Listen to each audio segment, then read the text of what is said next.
A former valet at a high-end Los Angeles hotel used to park cars for a regular guest. This guest was a certified technology genius. In his 20s, he had designed and patented a key component for Wi-Fi routers. But despite his massive success, his relationship with his money was remarkably childish. He would regularly walk around carrying thick stacks of $100 bills, showing them off to anyone who would look. One afternoon, he handed a hotel employee a wad of cash and told him to go buy several $1,000s worth of gold coins. When the employee returned, the executive took the gold down to the Pacific Ocean. He and his friends then spent the afternoon skipping those solid gold coins into the sea like rocks, laughing to see whose went the furthest. You might wonder how long someone can sustain that kind of behavior. The answer is short.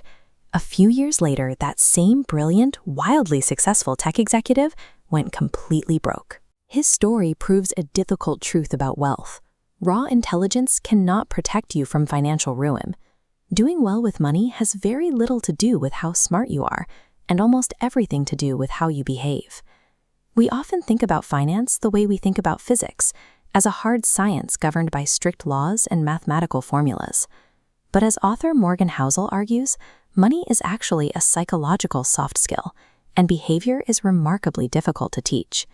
You can give a brilliant engineer all the spreadsheets in the world, but if they lack emotional control, they can destroy their wealth in a matter of months. This page lays out the reality of how we learn about finance. Your personal experiences with money make up maybe 0.000000001% of what has happened in the world, but they make up maybe 80% of how you think the world works. We are all born into different economies, raised by different parents, and hit by different strokes of luck. So when you see someone making a financial decision that looks totally illogical to you, remember that no one is actually crazy. They are just playing a game based on the unique lessons life forced them to learn. When you see someone driving a $100,000 sports car, your brain makes an immediate calculation. You assume that person is wealthy. We naturally associate financial success with highly visible, expensive items. But there is a flaw in this logic, known as the man in the car paradox. When someone drives a fancy car, observers rarely look at the driver with respect. Instead, the observer projects themselves into the driver's seat, imagining people admiring them. The driver thinks they are buying admiration, but they are mostly just acting as a prop for someone else's daydream. The ultimate irony is that spending money to show people how much money you have is mathematically the fastest way to have less money. Wealth is actually what you don't see. It's the luxury cars not purchased, the diamonds not bought, and the renovations postponed. Wealth is the invisible restraint of keeping money in the bank. If your goal is to be respected by others, buying visible luxury is a self-defeating strategy.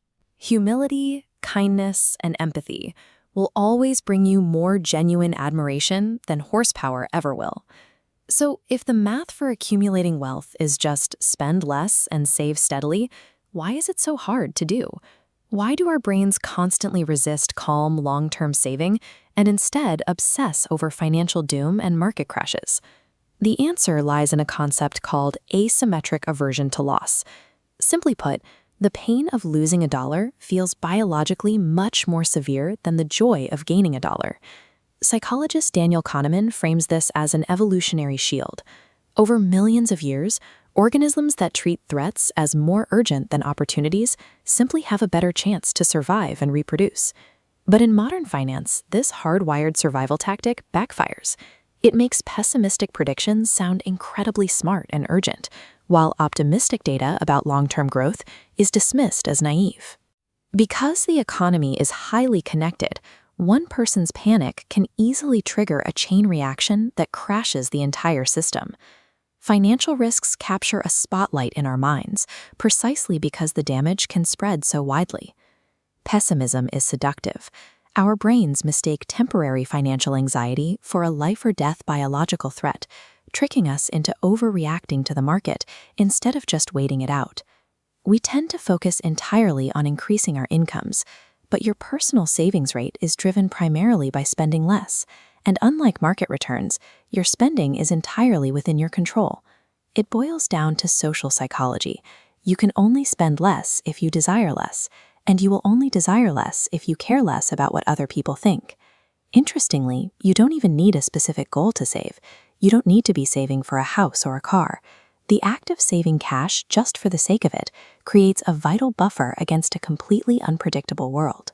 Enduring financial success isn't reserved for those with the highest salaries.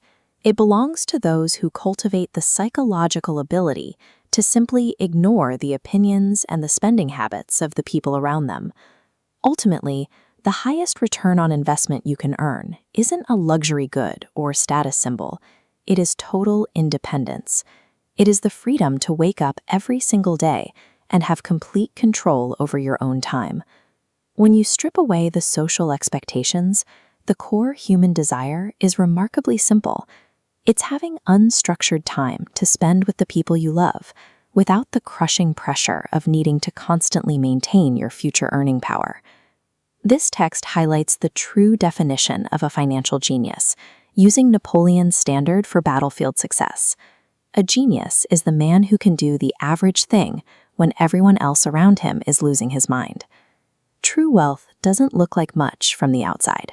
It is invisible, it is boring, and it often looks completely average, but on the inside, it buys the ultimate and truly priceless luxury of complete and total freedom.